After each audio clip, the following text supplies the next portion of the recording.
I'm Bob Orr, the Dean of the School of Public Policy. Welcome. It is wonderful to see everyone this afternoon. You are in for a treat this afternoon. The two gentlemen seated here could fill a whole day full of interesting analysis, stories, and the like. But I will tell you that the two of them together will produce some really deep analysis, but also probably some really great stories to follow. Brief introduction. I won't do the formal introduction. I will simply say, by way of our guest, Nabil Fahmy, not only one of the most distinguished diplomats of Egypt, but one of the most distinguished diplomats globally. When I was working at the UN and the U.S. government, I got to see many, many diplomats function in many contexts. He is the ultimate, what we called multilat, and the ultimate bilat. He could do bilateral, multilateral. He's a distinguished expert on nonproliferation and arms control issues, knows the Middle East probably better than almost anyone I know, and I think has a broad conception of international policy and politics that we can all benefit from. He will be in dialogue with Shibley Telhami, the Anwar Sadat Professor for Peace and Development, and we have to remember the and development part of his portfolio. Shibley, of course, distinguished professor here in the Government and Politics Department, but I would just say he's the perfect match to take us through this discussion with Nabil Fahmy, because for an academic, he's the ultimate policy entrepreneur. So we have two entrepreneurs here with us this afternoon. Shibley, take it away. Welcome. Well, thanks. Thanks so much. Thank you all for coming, and thanks, Bob, for this generous introduction. And I know that everyone here, and particularly everyone associated with this school, but really with the university, is happy to have you here. And you've already made a mark, and look forward to far more events and programs coming ahead. It's really an honor for me to host my friend Nabil Fahmy. And I say my friend with a lot of humility, but we have been really friends for, we have met initially in 1990. I was at the U.S. delegation at the United Nations advising Tom Pickering, who was then the ambassador to the UN. And Nabil Fahmy was then in the Egyptian delegation at the UN advising Amr Moussa, who was the ambassador of Egypt at the UN. And we had immediately became friends, I would say. And the interesting thing is that I had met Nabil's father before I met him, because many of you who know the history of this may know that Nabil Fahmy was the foreign minister of Egypt, but his father, Ismail Fahmy, preceded him as a foreign minister of Egypt, a distinguished one who had made a mark on Egyptian foreign policy. And I had actually had the pleasure of interviewing him as a graduate student for my book on Camp David. So I actually visited Nabil's home long before I met Nabil back then. As Bob said, Nabil really is one of the most distinguished diplomats I know, period, not just in the Middle East. But when you meet people around the world who know him, I have not met anyone who didn't convey respect for him, people who agree with him or disagree with him. He has had a very distinguished career as the ambassador of Egypt to the United States, ambassador of Egypt to Japan, as a foreign minister of Egypt, as really one of the region's best experts on nonproliferation, period. And those of you who have followed this issue, like Bob has, and knows that across in multinational fora, but he has also, in the Egyptian foreign ministry, was the expert together with Mohammed al-Baradei, who later became the head of the IAEA. The two of them were really the two experts on nonproliferation in the Egyptian foreign ministry.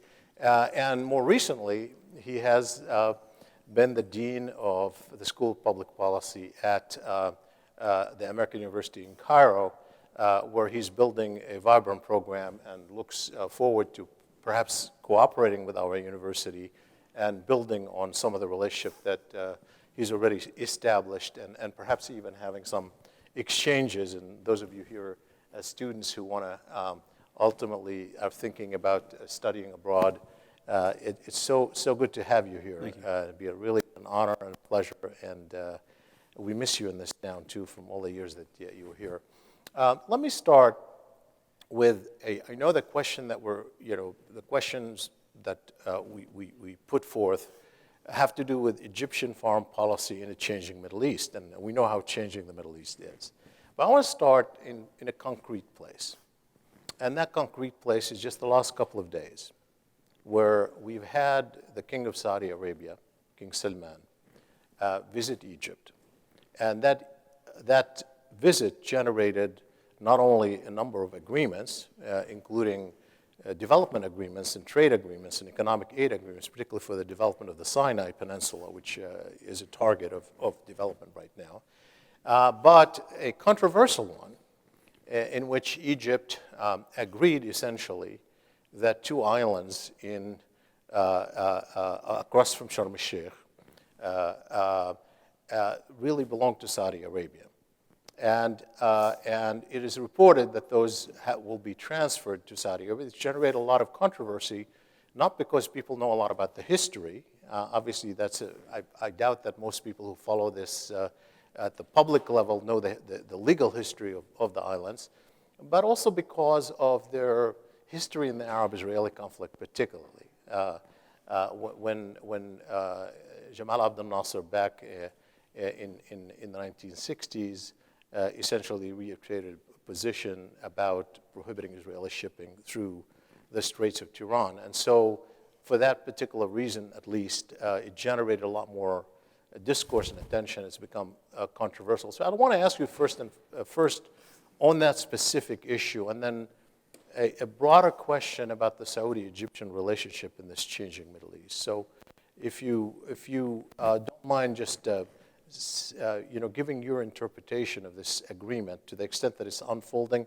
I know it's been reported, and we may not even have a lot of details on it. Well, first, excuse me, I want to thank Bob and thank you, Shibley, for your very kind introductions. You've gone far beyond anything that I've actually achieved professionally. And that's the problem, because now I have to stand up to that standard rather than my own. Mm-hmm. But I know you did it with good intention, so thank you both for that. To address your question, I look at the visit and I see a lot of good things in it, but I also see some things that definitely need follow-up for Egypt and for Saudi Arabia in particular in the greater Middle East. The islands per se, the two islands, Tirana and Sanafir, essentially were handed over to Egypt in the late 50s, for the Egyptians to secure, because the Saudis did not want to engage in Israeli-Arab engagements, political or military and so on. So in that sense, what happened ultimately was going to happen at one point or the other. The issue is, what's the best timing to do that or not? I need to look at the actual agreement to see exactly where the delineation of the territory is, because the islands are one thing, but the Straits of Tiran are another. The Straits of Tiran are actually part of the Egyptian maritime sovereignty, so that's a different issue. But I look at this, and I look at the other agreements reached. More importantly, I look at the discussions for the first time in a long time that the two countries are talking about the future of the Middle East rather than only about the past of the Middle East, or the history of the Middle East. If these two countries in particular don't play their historic role, their extremely important role in a modernistic sense, the Arab Middle East per se will suffer tremendously.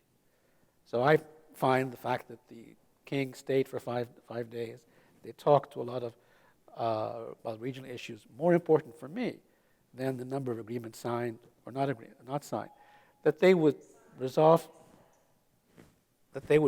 with some of these issues, as difficult as as they are. I've always argued for Arabs, and I say this as a proud Arab, in spite of the problems we're facing, need to be more direct and more candid about their issues. So I don't really see a problem with returning islands if we've determined that they're not part of our sovereignty. Now, how are you going to deal with the implications of that? In other words, what if there is a conflict in the region? Who has the ability to actually secure the islands? That needs to be dealt with a bit more carefully, irrespective of who has the sovereign right to the islands. And I think, one of the things that's not clear, I mean, I've been following the Egyptian press in the last couple of days. And obviously, there are a lot of people who are raising questions about it. Now, people who don't know the legal history, as you suggested, there was evidence that they were Saudi and passed over to Egyptian control, mostly deal with the Israel-Palestine question. Nonetheless, you wonder whether a lot of those people who are using this as a way of criticizing the government anyway, not because of the issue of Saudi Arabia. And I just leave that out there, not necessarily for comment. But I want to just probe the Saudi-Egyptian relationship a little bit more, because as you said, if you look at the Arab world, particularly really since the 1970s, since after the 1967 war, and certainly the 73 war, Egypt and Saudi Arabia have been critical players in the Arab world, politically, economically, and often they've cooperated. They've cooperated in the 73 war, very important cooperation. They've cooperated. Sadat actually counted on Saudi Arabia to support Camp David, which he ultimately didn't get. And yet, despite the clear cooperative relationship that we see now, meaning the Saudis have backed the current Egyptian government, have supported it with billions of dollars worth of aid, and continue to do so, it seems that the agendas don't necessarily overlap. Some major issues of disagreement. And I want to start with the question of Syria, and I want to ask you about that a little bit. Because if, in fact, the Saudis were expecting total support for what they thought were what they had in mind for their Syria policy, which was focused on toppling Assad initially, that's certainly not where Egypt is. That's not where Egypt was at any point. Maybe in Morsi's case it was, but certainly not the Egyptian political establishment, not President Sisi, not the foreign ministry, not the Egyptian elites. The sense that, and it's been actually come out on the open with the foreign minister and other officials taking a position that is not that opposes foreign intervention against Assad and his army. And so how do you see that working itself? That's one issue. On the Yemen issue, there's support by Egypt, but there's also a lot of discomfort with the Yemen war. So where are the overlapping agendas in the foreign regional policies of Saudi Arabia and Egypt? Well, let me start by saying, and I said this frankly when I was foreign minister, and I said it before and after, what's important for the Arab world is to have much, much more in common than they have differences between them. But it's wrong. It is wrong to assume or to declare that we have identical positions on everything. It is simply not true, nor is it necessary. You can't have the same positions, the same priorities, the same pressing needs in a geographical area that spans from the Atlantic in Western Africa all the way to the Levant and then to the Gulf area. So we suffer from our own traditions. We keep announcing identical positions. They don't exist. But if you look at what's in common, and I'll take you the Syrian example, there's much more in common than there are differences. The issue of changing the Syrian regime. I was the foreign minister at the time when several countries, including America, wanted to bomb Syria, and we said no. Our priority was not supporting the regime, and it is not now. But it is ensuring, how do you ensure that Syria as a state continues? And frankly, we then and even now continue to have in mind the Libyan case, where the day after was not thought through carefully enough. Now, at face value, yes, we differ with the Saudis on that.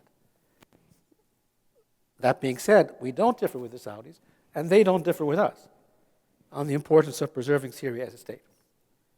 So we were very, very open at the time in explaining we don't support bombing Syria, but we support creating a new Syria with new institutions. They choose their new leaders, preserving the sovereignty of the country and its unity. The same will apply on other issues. In terms of the Yemeni issue, I think the Saudi intervention in Yemen was understandable, and frankly, in that they took the initiative to assert their ability to take action was important.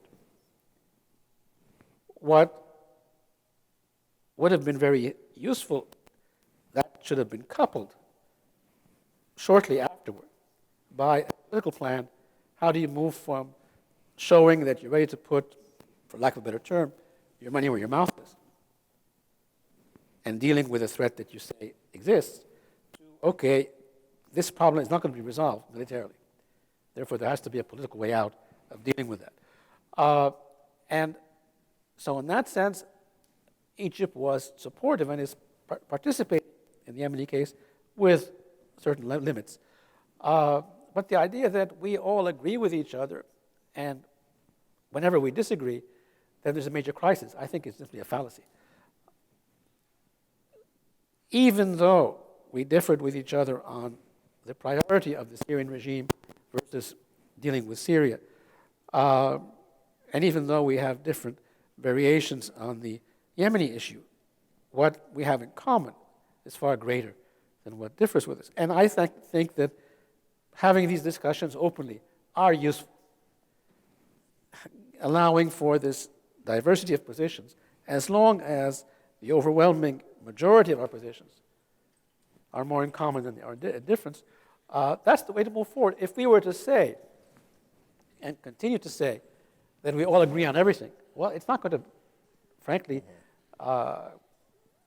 be effective in the years to come. So I think it's a good change in policy, but the change always takes time to get to be useful, to be used to, and to be effective. But Syria isn't the only one where there are disagreements. I mean, even on the Iran nuclear issue, where obviously there are some, ultimately the Saudis supported the agreement, but they were very uncomfortable with it. The sense in Egypt was, obviously, Egyptians don't want to see proliferation.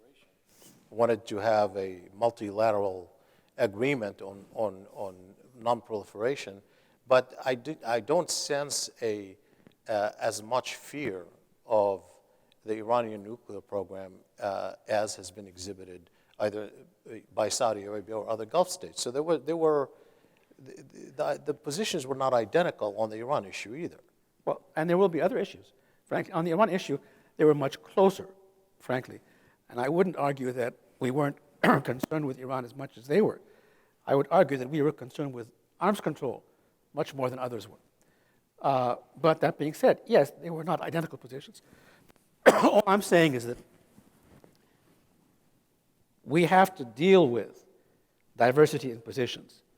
And as long as there's so much more in common, managing that diversity is much more useful for us than claiming that, no, it's 100%. I mean, let's assume that we had come out and said, well, we support everything you're doing in Yemen, but we can't cooperate. Or we support everything, bomb Syria all you want, but we can't cooperate. Ultimately, it's proven that that's not the case. So Arabs dealing with reality as it is will prove to Arabs that what they have in common is much greater than what they differ with. And that will allow them to negotiate their own positions much more credibly, because this transparency in international politics in regional politics, is also existing in international politics. People know what you are ready to do and what you won't, what your priorities will or will not be, and act accordingly. And unless you're consistent in that, ultimately you'll be called on it.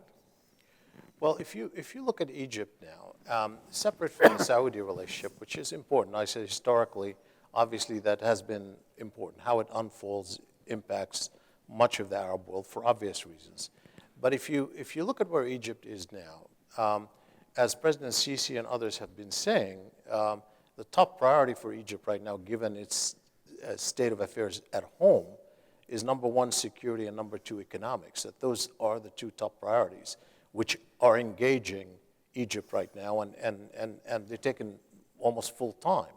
At a time when Egypt doesn't have extraordinary leverage left outside, particularly given the need for foreign aid from the Gulf states. So given that the immediate focus is really internal, understandably, that the relationships are mutual relationship, but obviously not with extraordinary level of Egyptian leverage exhibited. So what is how do you see the Egyptian role in the state of affairs in the Middle East right now? Is this sort of a period of kind of rebuilding and rethinking or waiting and see, or is there some plan as you see it for an Egyptian role in the region as it unfolds? There's no question that with the quote-unquote turbulence in what people like to call the Arab Spring countries, their foreign policies will be affected by their focus on domestic issues. Anybody who says otherwise isn't being serious. There's no question about that. That being said, what is new in Egypt after 2011 in particular, but especially in 2013, we announced openly that our foreign policy now will be focused on ensuring that Egypt has a multitude of options. In other words, more friends, not new friends, different friends, but more friends. That we will promote regional cooperation much more than we did in the past, be that Arab or African. That our focus will be on regional issues, again, Arab, African, as we moved internationally. To be able to invest and be proactive with hard assets, and I emphasize here, with hard assets, that will take time. But that does not prevent us, frankly, from engaging in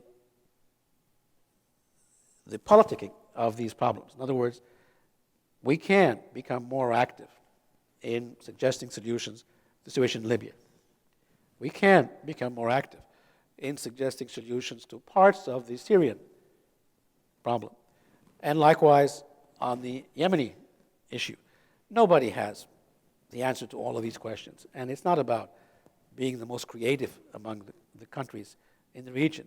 But if you look at the history of the Arab Middle East, Egypt is probably the country that it stands out the most in terms of speaking on everything from African affairs, Middle Eastern, Mediterranean affairs, world trade affairs, disarmament affairs, our own regional affairs as well. While our Arab colleagues, because of the longevity that Egypt has and because of size and so on, have tended to focus on their region or sub-regional affairs. The Arab world is suffering from, or has suffered over the last few years from two things in particular. Let me rephrase that. The last 5 years have been a function of suffering from two problems over the years before that. One, incapacity to deal with change. In other words, a deficiency in managing change. That applies domestically as well as internationally. And secondly, an overdependence on foreign powers. For that reason, while you saw change in an evolutionary fashion in different parts of the world, You saw it in revolutionary fashion in our part of the world. And not only did you see that, you saw so many stakeholders engaging in the change process from outside the country itself, and in many cases even outside the region, because, well, they have stake in the process. So to move back to a good self-dependency ratio versus regional dependency ratio versus international cooperation, it's going to take time. But I think that's where we're going. And I honestly, why do I believe that the Egyptian-Saudi track in particular is so important? And I say this respectfully. Nobody has the political depth to lead the politics in the Middle East as much as Egypt does. But Egypt doesn't have assets that would allow it to do that in the short term. Therefore, coupling Saudi assets with the Egyptian political depth, I think, is extremely important. And that will mean occasionally agreeing with each other and occasionally managing different priorities. I know I want to come back. I'm going to turn to the relations with the U.S., Egypt and the U.S. in a few minutes, but I want to stay with the region for now, particularly since you mentioned Syria and that Egypt can put new ideas on the table for Syria. And Egypt obviously has a role to play. Syria matters to Egypt. Do you see the leverage vis-a-vis Syria to be coming mostly through the institutional relationships you have with Syria? And obviously Syria and Egypt have a long history. The Egyptian military and the Syrian military were part of the same military for a long time. There's a huge long-term relationship. There is a preference in the current Egyptian government for secular outcomes in the Arab world. That's one side. The other side is Russia is now a big player in Syria, and Egypt has a very close relationship with Russia. And has been consolidated. Perhaps it was consolidated even while you were foreign minister not too long ago, where you went there and built a tighter relationship. So do you see those two are the keys to your influence in terms of persuading perhaps the Syrian regime side and its allies for an outcome that might be acceptable to others? Solving the Syrian issue is very, very difficult, very, very complicated, and some very, very painful compromises will have to be made. Sometimes it's not only having a good idea, it's not only the right timing, it's also who actually makes it. Microphone is perhaps. Sure.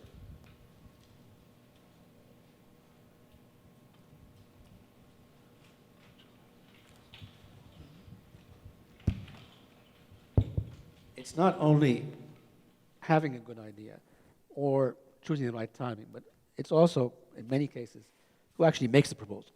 Proposal coming from an adversary is always looked at very skeptically, while an uncomfortable proposal that comes from a friend may still be received and rejected, but you look at it a little bit more carefully. I would argue that Egypt has not only the institutional relations, and you're right in that, it also has the knowledge of the area, but I would argue it has the credibility with the different parties. I'll just mention a couple of the Russians, the Saudis, the Syrians, even the Iranians, frankly, where if we were to make a difficult proposal, it will probably be received with equal discomfort from all the parties, but provide you a much more reasonable basis to create a dialogue about. Nobody has a proposal that will be accepted 100%. It's how do you create a dialogue about these proposals. So I think we have the intellectual knowledge and we have the political weight to make the proposals. And I would encourage the Egyptians to do more of that. I don't necessarily mean that we have to come to the table with, this is how you solve the Syrian problem from A to Z.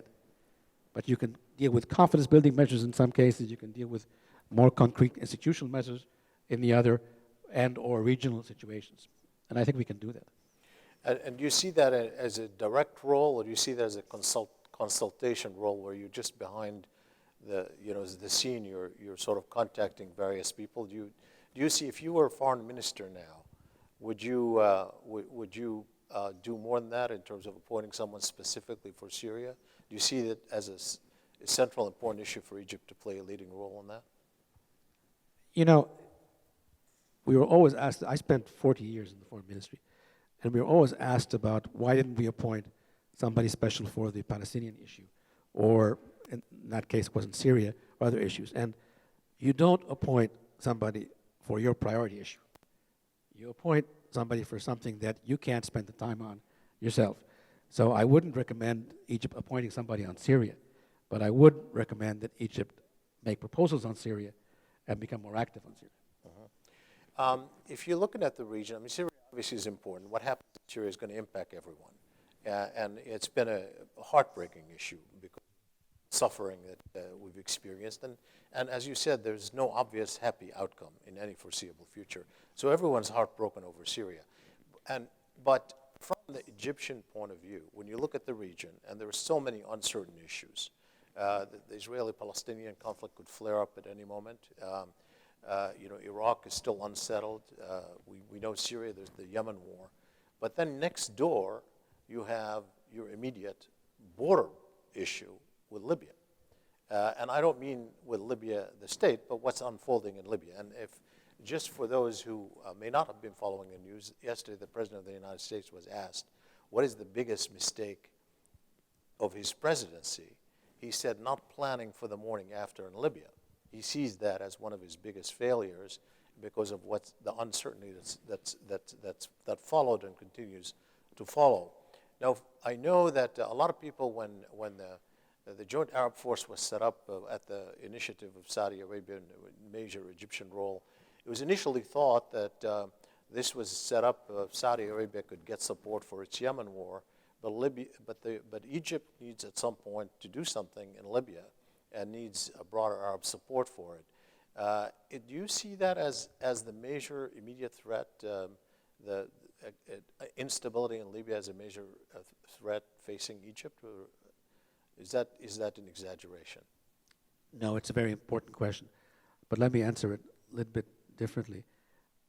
I see the most dangerous threat facing Egypt and the security, our interest as a country, and the security of the region, is this clash between secular states and non-secular, in other words, based on ethnicity, religion, or you name it, whatever it is. In other words, what is the identity of the state per se? If you start dividing your identity based on anything else but your nationality, you're going to end in a reformation of the Middle East that will be unstabilizing on the one hand, and for a country like Egypt that doesn't really have this problem of ethnicity, definitely not at the level in the Levant, frankly, our national regional influence would diminish significantly.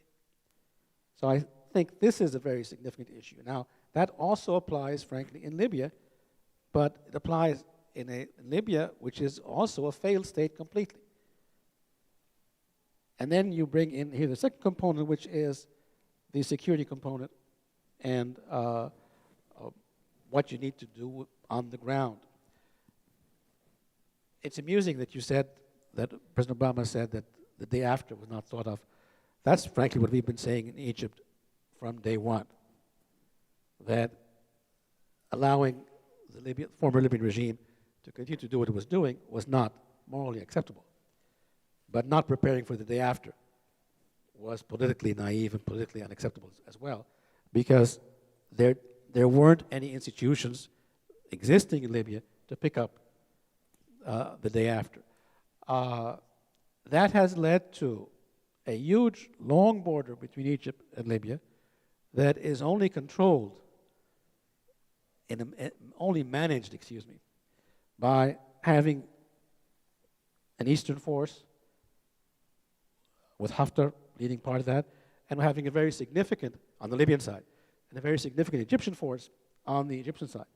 That's not a long-time solution. That's an interim solution. So we need to rebuild the institutions in Libya. To do that, you need to have boots on the ground, be they Libyan preferably, but they don't exist, or international boots on the ground, and nobody wants to go in and play that role. Hopefully, if we reach on a Libyan government, we can find some compromise to do that. The Arab force, there are two Arab force proposals. The Islamic force proposal, which relates to the Yemeni issue, and the Egyptian force proposal, Arab force proposal, which is in the Arab League, which still has not yet been adopted. But the idea of that force was to deal with, was basically a rapid deployment force to deal with crisis situations and not let the situations break down completely. Many of these cases, when we look at them, when we look at Syria and we think of what happened in Libya before that, you look at Libya and you wonder, well, are we revisiting here another version of Iraq before that? This region is going to go through a number of years of instability. It requires serious, modern nation building. It requires real assets. All of that is in the tension of opposing forces working against each other, but there's no other really option before us, rather than to look at what we can do and work practically, but do that rationally over a number of years. Let me move to the relation with the U.S. I just say that because I know it's now, this administration, the Obama administration, is in last year office. Now it's very fashionable for everyone to attack it, particularly in the region. We see almost universal attacks coming from the region against the administration. The Israelis, mostly over the Iran issue, but also over the Palestinian issue. The Gulf states, mostly over Syria and Iran. And then there is Egypt, where you hear criticism of the administration, not because the relationship has dramatically changed. Frankly, if you look at the objective reality of the relationship, particularly military to military relations, intelligence to intelligence relations, and even communications at the political level, there have been ups and downs, but there has not been such a huge dramatic transformation over the past 5 years, one would argue, despite all of the upheavals in Egypt. So it isn't as though institutionally the relationship has been transformed, but there's been political tension.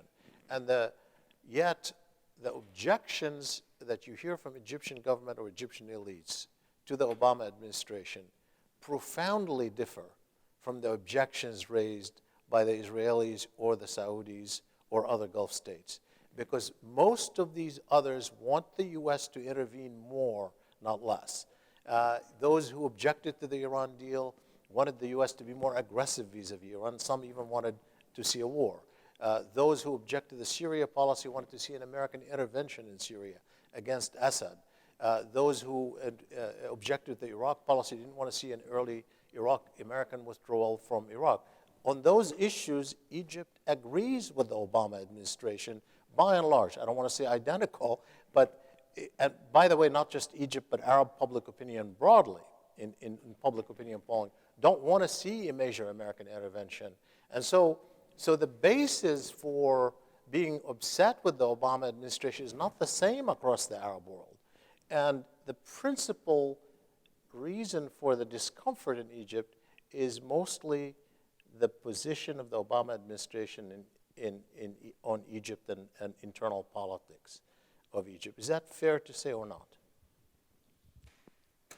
Well, first of all, what you said proves that Arabs can differ. At the same time, I think, frankly, that Egypt's assessment of the Obama administration, you correctly said, we did not want them to do more militarily on the ground. But our primary concern, or among the primary concerns, was that they appeared not to be doing enough diplomatically on any of these issues, okay?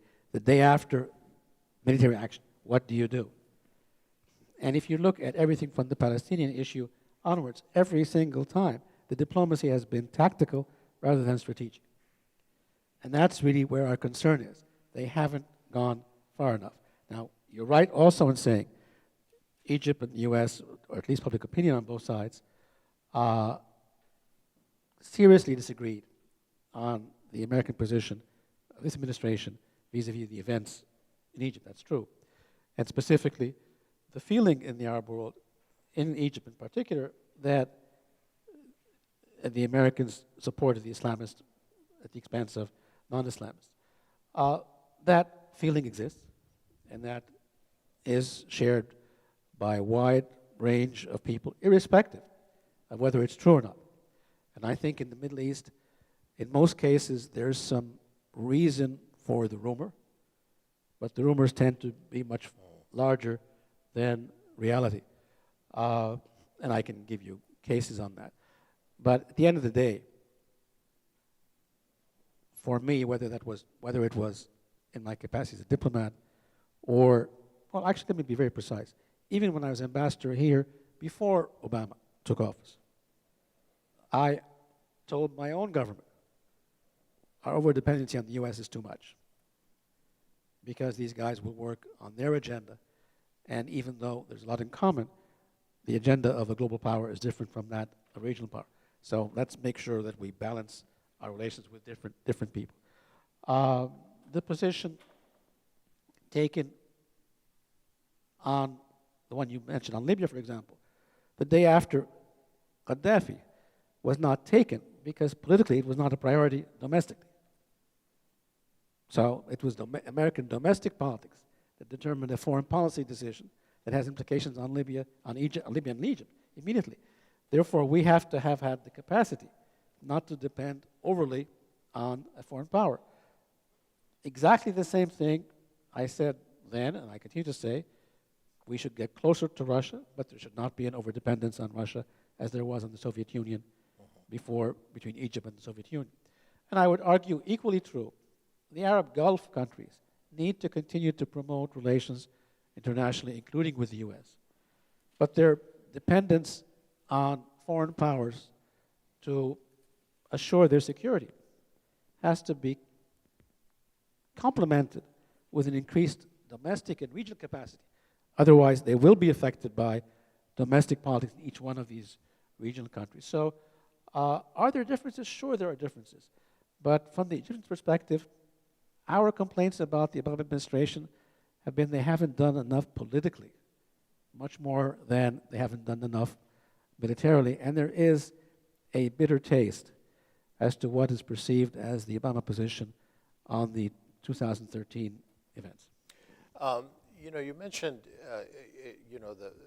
one source of discomfort among Egyptian elites in general and the government and some part of the institutions, the sense that that the Obama administration seemed to have supported Islamists in Egypt, that it had an active policy of supporting the Muslim Brotherhood. It wasn't just supporting elections. Now, from the American point of view, as you know, this looks very different because the Obama administration faced a lot of criticism from the Arab world when the Arab Spring started, saying Americans only support democracy in elections when the outcome suits them. And so the Obama administration was trying to actually accept whatever the outcome was, and when the Egyptian people selected a particular government, they supported it. And I obviously argue this often on Egyptian television as well. But put that aside for a minute about sort of what the administration was trying to do or the pressure they're under, just like the perception among many in Egypt that the administration pro-Islamist, that it's actually taken on the Egyptian government. Here in Washington, a lot of people, of course, it's exactly the opposite. They're attacking the Obama administration for what they see as a warm relationship with the Egyptian government. So there's a lot of there's a huge difference in narratives. But at the core of this, I think, separate from issues related to human rights and how you interpret that from the American point of view, is the question about the role of Islamists in the Middle East, beyond Egypt. So not so much to go into the internal politics of Egypt. Certainly, you have a paradigm operating in the U.S. that I don't think has not left the Democratic Party. We don't know, the Republicans might have a different worldview. But the narrative around the Democratic Party, by and large, is not just the Obama administration, is that the Islamists, particularly quote moderate Islamists, such as the Muslim Brotherhood as they're viewed, are part and parcel of politics in the Middle East. That in order for you to have stability and ultimately democracy, you're going to have to find a way to engage them, but not take them on, and label them and go to war against them. And so you have, but you do have schools of thought in the region that I hear quite often. It's not just necessarily from Egypt, from outside of Egypt, that these are not to be trusted, that they're all the same, that the only way you could proceed to have stability in the region is to take them on directly and not open the door to them for political participation, because if once they take over, so we have a paradigmatic conflict here. Am I right or not? Well, you raised a number of points. Your depiction of the different points of view in Egypt and the U.S. on the Islamist issue are correct. Irrespective of who believes in what, Yeah. those positions exist. And as people would say, life is complicated. You need to deal with the problems that you face, not simply ignore them. Now, on the issue of Islamists versus non-Islamists, and I can argue again the case against Islamists, but that's not really, I don't spend too much time arguing about do the Americans support Islamists or not. What's most important for me is how do we stabilize our own region, and America will deal with that irrespective of how or whether it likes it or not, for the reasons you explained. That because of its own interests, it will decide where its interests are and deal with the people involved. So for me, the basic problem was in 2013. Did you put the nation state ahead of your ideology? In other words, if you took the example of Egypt, was it Egypt and the Brotherhood as part of Egypt? Or was it the Brotherhood and Egypt as part of the Brotherhood? If the discussion is, well, we want to play a role as part of Egypt, and we respect the constitution of Egypt, and we'll pursue our differences of opinion, which may be very tough, peacefully, then you could have had a debate about this. But when you got to the point where the feeling among the people of Egypt was that they considered that Egypt was part of the Brotherhood, not the other way around, then it was an issue of identity. So in countries where the Muslim Brotherhood, Arab countries, have accepted that they are part of the country, not the other way around, their place in society has, in many respects, been found, maybe some are suspicious, understandably so, but they found a place for the time being. Where in other countries that has not been the case, then you have this tension. And I would argue that as much as I would have much preferred to see progression after 2011 to be much more evolutionary towards a modern state with different points of view, frankly, with the direction that the Islamists were taking, it was clear that there was going to be a conflict between the Egyptian people in a short period of time, and that's what really happened in 2013. So again, my whole issue is, do you accept the nation state, or do you want the nation state to be part of a larger context? That's the difference. Whether it's America or not, frankly, is not. I don't spend too much time on that. So I'm going to open up the question in a minute. I'm just going to ask you one final question. So any of you who have questions, please be ready.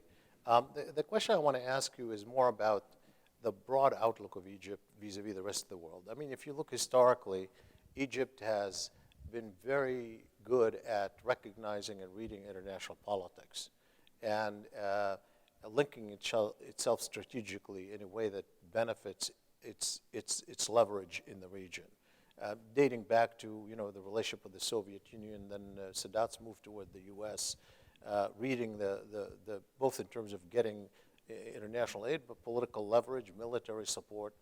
And a lot of people think the international system is in transition, whether it turns out to be temporary, it's just a decision of an administration not to play a major role or not. Certainly in the region, it looks like the U.S. Has passed the Pax Americana stage of the 1990s. We're beyond that. And now we see a lot of other players who are playing a bigger role. Russia obviously is one. China is more active economically.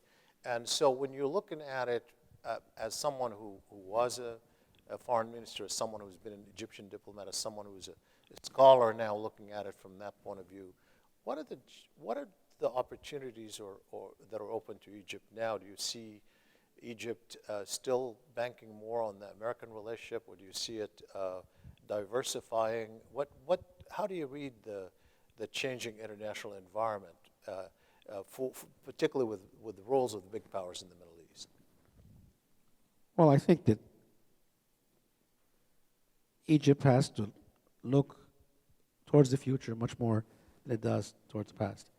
It needs to read what's coming up. We were always leaders in the region in being the pioneer of the nation-state system in the region, bringing in new cultural issues, new economic issues, new issues of war and peace. We were always ahead of the curve on that. Once we stopped playing that role, you saw a regression in our role. So first of all, we need to look towards the future and stop talking about the past as much as we do. As we do that, I still believe there's a tremendous wealth of assets inside Egypt intellectually that will allow us to project positively in developing a modern Arab state. We need to be the model for a model Arab state with an open society that's democratic for its people, not in that we will promote democracy throughout the Arab world. We need to promote democracy only by being the example, not by trying to force our opinions on others. The Arab world always looked at Egypt as the model they wanted to achieve in the past. We need to go and play that role again. I actually believe that as we do that domestically, we enhance our regional influence, and therefore we enhance our international influence and value as well, because the region will continue to have influence and effect on assets, whether it's in Europe or in Asia and internationally as well. So restarting or regaining our role internationally starts from our own region. But yes, it is about talking to the new states that have emerging powers. It's frankly also talking about new technologies. What are the new technologies that are going to come up? They're not going to be the same as they are in the past, and that's where we need to be looking at. It's about engaging our own people, teaching them, educating them, making them more exposed to these different trends, and so on and so forth. Our leadership role has always been as an intellectual leader. Until we regain that, we won't regain our role completely. Well, thanks very much. We'll open it up to questions. Please go ahead. And wait for the microphone, and then please identify yourself as you ask the question. Okay, I'm Sally Abdelmaiz, and thank you so much for being here. And you are your affiliation? Oh, I'm a PhD student here at the School of Public Policy. I have two questions. So first, so to follow up on your discussion on the U.S.-Egyptian relations, you have been ambassador, you have been a foreign minister in 2013, immediately after the ouster of the Muslim Brotherhood. Why is it, in your opinion, that it was not clear to the Americans that this was kind of an identity issue for us? For Egyptians, it was very clear. It was either the nation state or whether the Brotherhood is taking over the country and changing the identity of the country. Why was that not clear to Americans, not only to Americans, but probably to the European public opinion and leadership as well? So was that a failure on our side, or was there an issue of interest? So that's the first question. The second question is, as you were talking about Egypt and Saudi Arabia, whether Egypt and Saudi Arabia, with their cooperation, are they able to effectively do something about the challenges in the region, and whether their cooperation, they can deal with the crises, or whether they will need cooperation or to force some coalitions, and if that's so, what do they really need to do to deal with all the failing states and all the crises that they are facing? Most of the countries around Egypt are now almost failed states, even in so Yemen, you mentioned Libya, Syria. Thank you. Sure. Well, let me answer those questions directly. I think it was for the traditional Western mindset, elections is the make or break of a democracy. So the fact that we were changing an elected president for them was in clear conflict to a democratic act. And they weren't going to look beyond that. For Egyptians, they were facing an existential challenge, an exceptional challenge about their identity that required an exceptional response that came from the people. So that's why it was very difficult to explain that in the short term. And it wasn't a failure of the PR mechanisms at all. My approach then, and it continues to be that now, is the more we prove that we can respond to the concerns of the Egyptian people for a modern, democratic, open Egyptian society, the more we will prove to everybody else that as difficult as these decisions were, they were necessary and they are the right way to go. And we should be focused primarily on responding to that concern. And the almost three demands of both revolutions, 11 and 13, were freedom, social justice, and livelihood, if you want. So again, let's get that done for the Egyptians, create for them an open society, and people will look at this as a difficult stage in a larger process. On the issue of Egypt, Saudi Arabia, look, I don't think we can deal with any of the problems that exist, Libya, Syria, or Yemen alone. In other words, Egyptian-Saudi answers aren't enough. The problems are so complicated. They will require some international backing, and they will require a much more regional, more robust regional role, different from each one of those sub-regions. But I would argue that if you look at the Yemeni example, if there's progress on the Yemeni example, then there will be some indications that there may be some indications of some dialogue between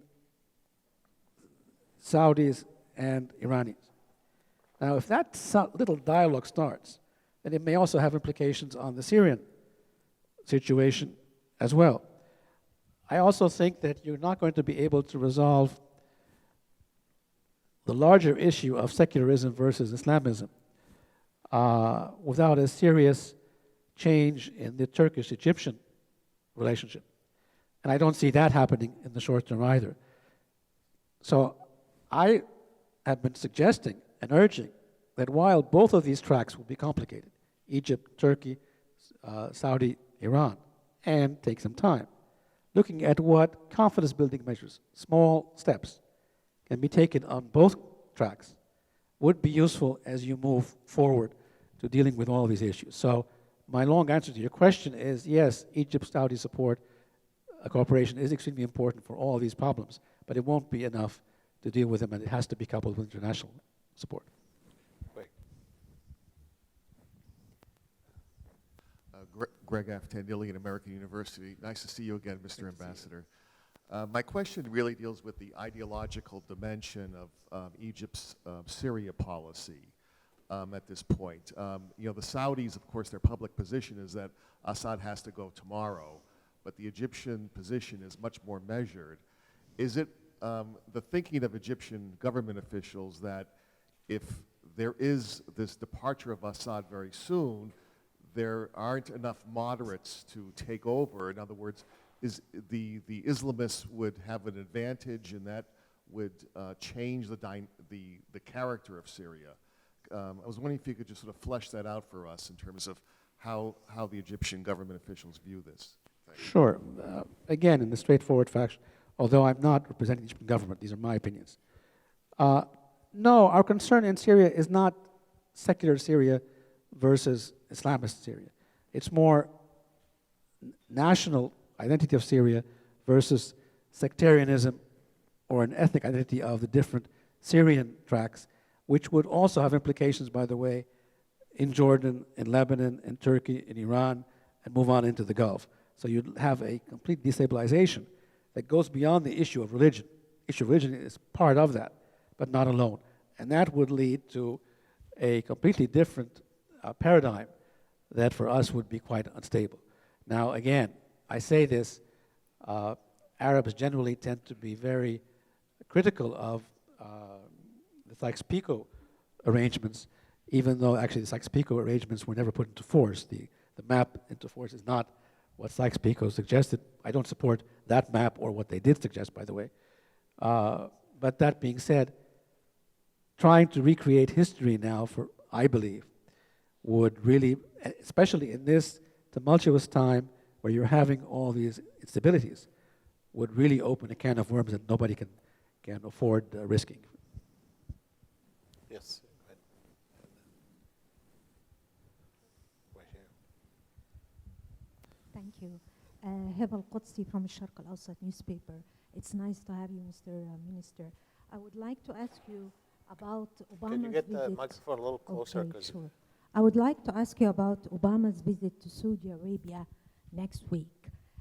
There has been a Congress visit, some congressmen visit to Saudi Arabia and then to Egypt, headed by Senator Lindsey Graham, and he praised President Sisi and he asked for more U.S. aid for Egypt. How do you see, what's your thoughts about this visit, and how come Obama's visiting Saudi Arabia and not visiting Egypt? That's number one. And how can you come out with some kind of cooperation between the three countries? My second question is, this is the time of U.S. election, and people see Hillary Clinton as the next president, maybe, as some kind of a third term for President Obama. For Egypt, is it better to have a democratic administration or a Republican administration? Thank you.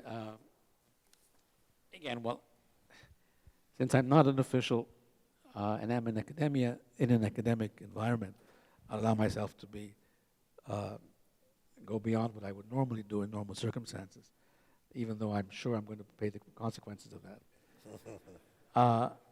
I think the Obama visit to Saudi Arabia is a function of the Iran 5+1 deal and the meeting that happened at Camp David last year.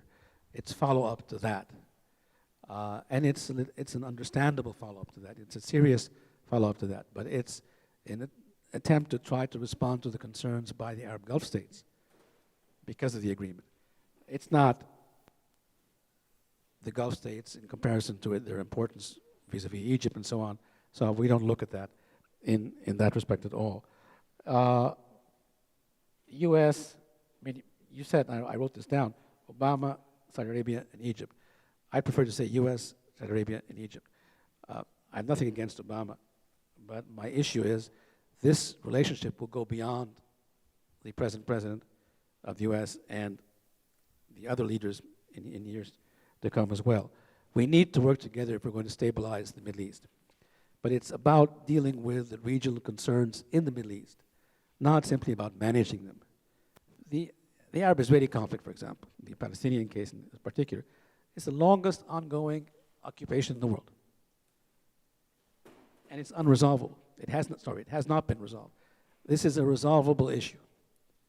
But it would require the U.S. to put its backbone behind, I would argue, the Arab Peace Initiative, which provides end of occupation for the Arab countries and security for the whole region in that context. The same applies to any of the issues that Professor Telhami raised, whether we're looking at Libya, Syria, Yemen, the proliferation issue. These will require cooperation between the two most prominent Arab players, Egypt and Saudi Arabia, but also international players, U.S. being one of them. I would argue also Russia and the European Union. But yeah, so I see a lot of room for cooperation. But I look at this as nation states. Now, I don't see, even as an academic, I don't really think it's useful for me to try to project implications on policy for who will become the next president. I think the next president in the U.S. will face reality after he or she finishes campaigning. He will face the truth as to where their interests are, and he will face a lot of complicated, difficult questions. He or she, let me be careful here, he or she will probably be criticized in the Middle East for not having done enough, and will probably be criticized for not being fair enough. While we will criticize he or she again, we're going to have to deal with them in either case. So let's wait until we see who the Americans finally decide to elect, and then we'll decide how to deal with it. Stated like a true diplomat. Please, go ahead. And back there, right? Yeah. So Egypt finds itself in the interesting place of being a regional power in both the Middle East and Africa, leader in both the Arab League and the African Union. We talked a lot about Egypt's camaraderie with different Arab countries and its positioning itself to rebuild and perhaps be a paradigm, a model for further Arab development. Does Egypt feel any of that camaraderie or feel like it has a place to serve in Africa as well as a regional power player, as somebody who can lead African development forward as well as Arab development? It's a great question. It reminds me of... And he's one of my students, that's why it's a great question. Okay. I came here as ambassador to attend the speech given by Nelson Mandela at the Anwar Sadat annual event. And Nelson Mandela went up, and remember, you moved it to the athletic gym. 10,000 people. Because there was too many people. He went up on the podium, on the stage, and said, before you guys, and he was talking about foreigners, dealt with us, those Egyptians supported the ANC. And he still remembered his address in Cairo, which is Tah Hussein Street in Zamalek. I mention this because even as foreign minister, I traveled around Africa, and everywhere I went, I was very well received, but they would ask me almost the same two questions. Okay, do you know how much you did for us in the past? And then, are you coming again? In other words, this is all about telling us what you did for us, or are you going to talk to us about the future? Your question really is excellent, because if we are to succeed in our African policy, it has to be about African interests. In other words, what can we do for Africa in development, on environment, on security, as these issues come up in the future? It's not going to be about, if we were talking about the ANC for people who weren't even born when the ANC was the primary issue, then it's not a very resounding, not very effective step.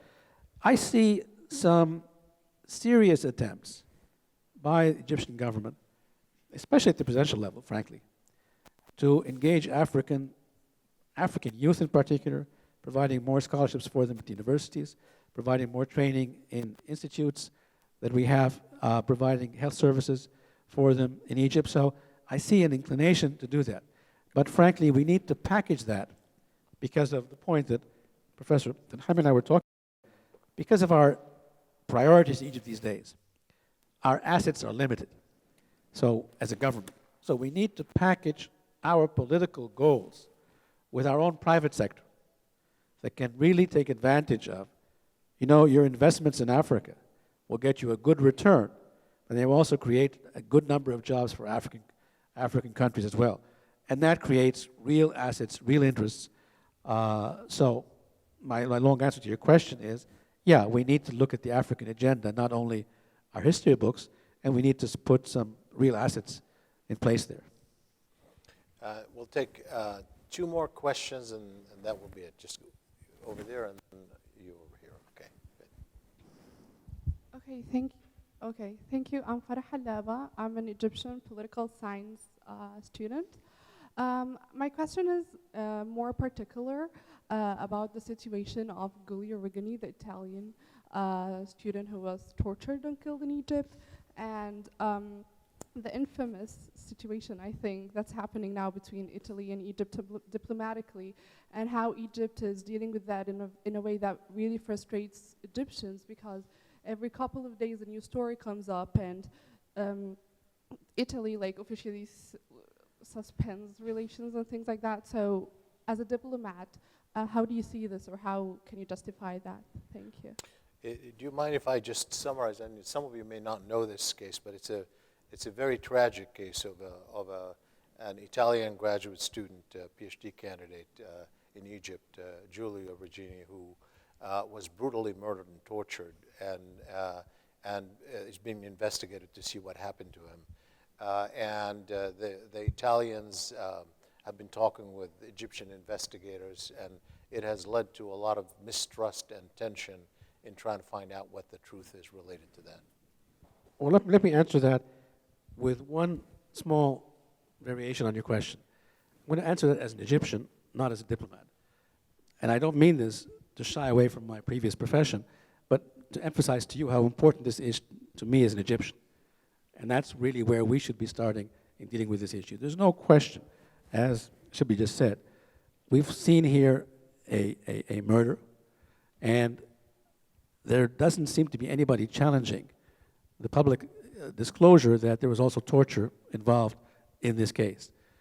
The only question that's being challenged is who did it, rather than that he was murdered and that he was tortured.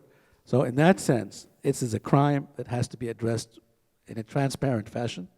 It has to be done as quickly as it can, because the longer it goes on, the more suspicions will come up as to what was behind this, what wasn't behind this, and both countries will suffer the consequences of that. So I am, as an Egyptian, not as a former diplomat, I'm not looking on the implications of this in how people see us, but I'm looking at this as our responsibility as Egyptians. Somebody was killed back home. He seems to have been tortured. We need to investigate this quickly, and we need to announce the results as soon as we can do that. I know that it's impossible to come up and say who did this before you actually know that. But this needs to be done in a transparent fashion, because this is not going to go away, and it's not going to help anybody by prolonging this. But this is a criminal act that should not be left without an answer to it. And the last question, please.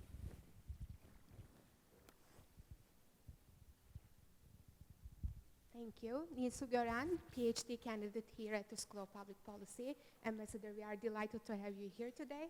And I would like to take you back to the Turkish-Egyptian relationship, the problematic relationship you just hinted on.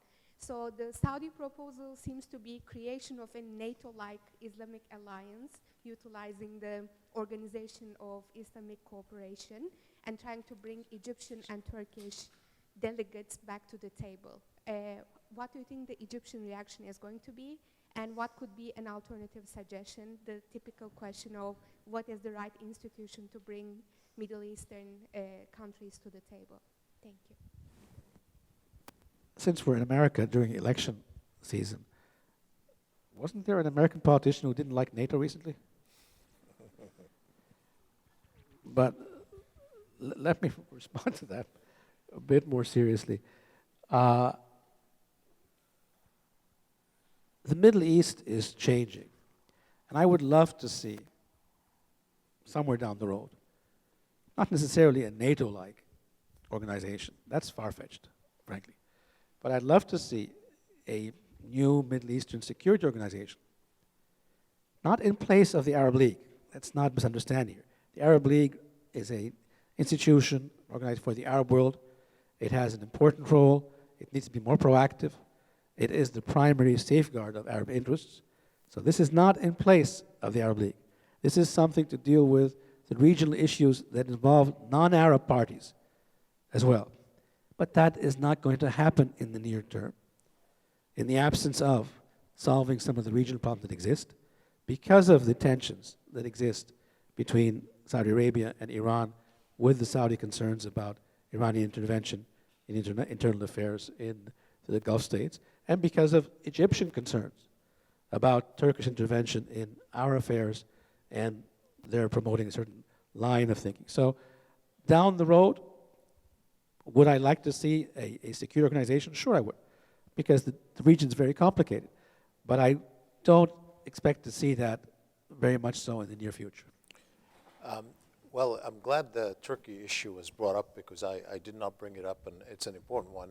But I can't let you go without addressing one question that we really didn't touch on, and that's the Israeli-Palestinian issue, where Egypt has historically had a very important role, both in war and peace. 73 war, it really was probably the most impressive Arab military performance that reshuffled the deck in some ways globally. And the Egyptian-Israeli peace treaty transformed the nature of the relations in the region.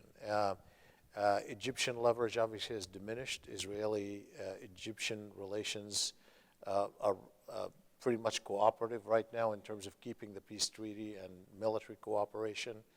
But the Palestine issue remains unresolved.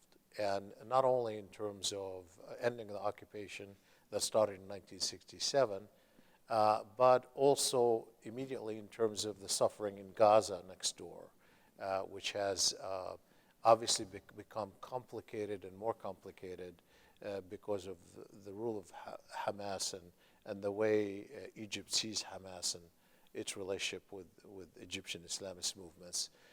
So what are your thoughts on this? I mean, are we frozen at this point from the point of view of Egyptian foreign policy?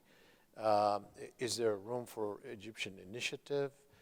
Is this something that is going to, at some point in the near future, explode and draw Egypt in regardless? What are your thoughts on this?